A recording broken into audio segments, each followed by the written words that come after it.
Mr. Barrett, you have the floor for 5.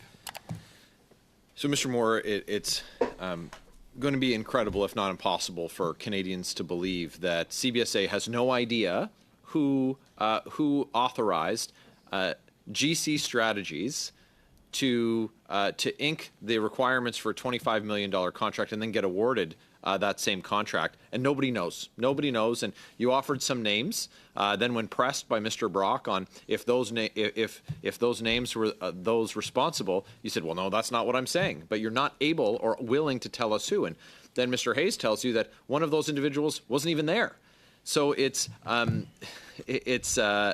hard to believe. So, in any other business, in any other environment, there would be serious repercussions. You said, sir, on ArriveCAN that you are, quote, you said, "I'm accountable for failures," end quote.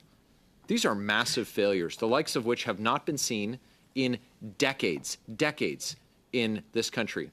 Have you offered to resign? No, I've not offered to resign because I'm actually very proud of what we've achieved over the last 6 years. That's shameful. There's nothing to be proud of in this. And I would, if I had time, I'd dig into the supposed cost savings. But the paper-based applications, those were human costs. Point of order, Chair. Yes, Ms. Shanahan, point of order, please. Again, the shameful treatment of our witnesses who are She's using the same word I used. Actually, it is the decorum in committee. It is Standing Order 117. So she's calling it shameful, and Chair, but I said shameful? I call upon you to ensure the respectful treatment of she's using the same word, the John. witnesses that appear before us today.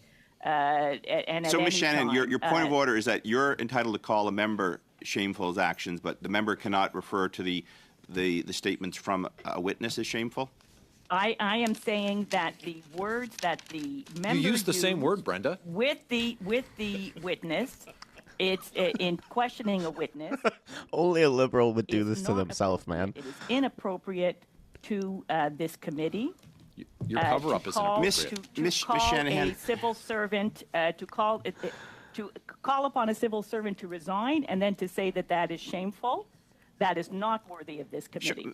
We are here to ensure the accountability of civil servants, and we take that work very Ms. Shanahan, okay. Ms. Shanahan, first, you know it is my practice both to give members latitude to ask their questions and I think more unique for this committee to allow witnesses to respond fully, and I seldom cut them off because I think it is a benefit for this committee to hear answers. But Ms. Shanahan, one of the issues before this committee is the lack of answers that have come from the Government of Canada about who is responsible. I am tired of hearing that this is, we will fix it next time, when this is about the auditor's report finding out what happened. You might not like the tone that Mr. Barrett is using, but it is entirely appropriate. And I suspect a good part of the country. Oh, here comes Khalid. Now, don't bring me into this debate with these frivolous points of order on tone, particularly when you take issue with the word Mr. Barrett used and then use it yourself to describe his actions, thereby reinforcing the point it is accurate. Mr. Barrett, you have the floor. Chair? Is it a point of order, Ms. Khalid? Yes, Chair. Again, on the same point of order on decorum, I would appreciate if the chair, I'm talking about a different person now, if the chair himself could be a little bit more nonpartisan in how he conducts Okay, Ms. Khalid, don't bring me into your bun fights, and I will be nonpartisan and conduct the meeting. You're going to continue to disrupt opposition members from asking questions, then I will get involved and make a ruling, as is my job. I'm not just a potted plant up here that's going to watch the clock. But as you get more political and try to cut opposition members from asking legitimate committee questions, I will reinforce their rights as members to ask it.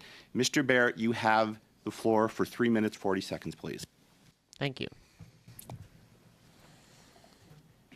My colleague Eric Duncan asked you last week, Mr. Moore, which CBSA executives involved in ArriveCAN received performance bonuses, and you said, quote, "I can't confirm if they received bonuses this year because the year is not actually at an end," end quote. Well, year end has come and gone.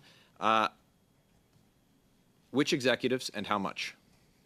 So I'm not able to answer that question because I'm not responsible for executives' performance bonuses. Well, that wasn't your answer last week, sir. You said that you weren't able to provide the answer because the year-end hadn't come, not that you weren't responsible for it. So let me ask you a question with precision that you will be able to answer.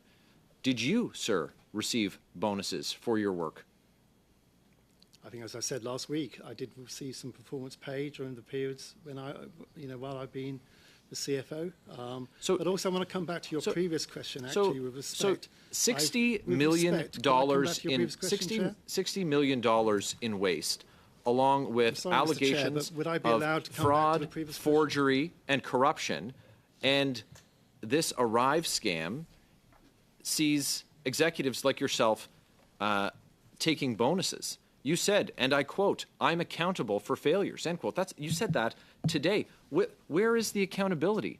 So everyone keeps their job, everyone gets a bonus, and Canadians are on the hook for all of it, for tens of millions of dollars. And the supposed cost savings of paper versus this application, well, those paper costs were human costs. All of those humans are still being paid. These were costs on top of it. And so much of it, tens of millions of dollars of it, are grift, are just liberal insiders getting rich while Canadians get hammered and have to pick up the bill. And so it's egregious. It's egregious is what it is. I have a question for the Deputy Auditor General.